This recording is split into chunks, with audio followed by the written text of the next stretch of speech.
President Trump still seeking decisive military options against Iran. The U.S. has deployed jet fighters and air defenses to the region. Iran's leadership says they have stopped the demonstrations. But a resistance group within the country says the brutality continues. Retired four-star General Jack Keane joins me now. Iran says the demonstrations are over. We said we would help them. The brutality continues. What happens now?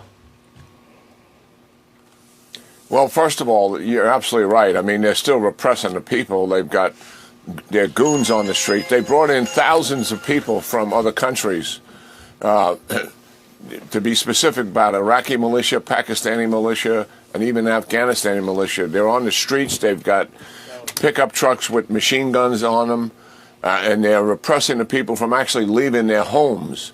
So that is really what's stopping future demonstrations, to be sure. And nothing has changed in terms of the brutality and barbarism of this regime. And we all know this, and so do our viewing audience know it. They are who they are.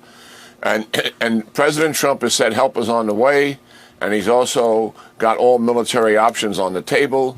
We do know for a fact that assets are being brought into the region. That's public knowledge. And I'm assuming at some point President Trump is going to fulfill that promise that he made and deliver some kind of a strike against the regime to hold them accountable for what they've done. Stuart, there's talk about the possibility of negotiations with this regime. In my view, that is misguided, to be frank about it. We should not take any step whatsoever that extends the life of this regime. We don't throw them a lifeline by legitimizing them after the horror that they have impacted on their own people. Conservatively, 5,000 dead, more likely closer to 15, maybe even 20,000.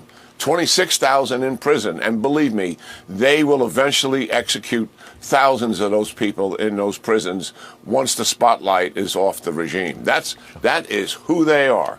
And I think we know who they are for sure. No lifeline for this regime. Listen, a military option by itself, Stuart, will not guarantee taking a regime down. The only guarantee of changing a regime is boots on the ground and you physically do it.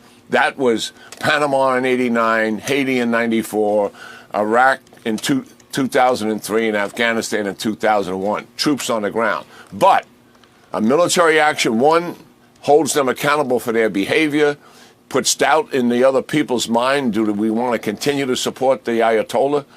And also puts them, I think, firmly on a path to eventual collapse. And that is why I think we have to stick to it.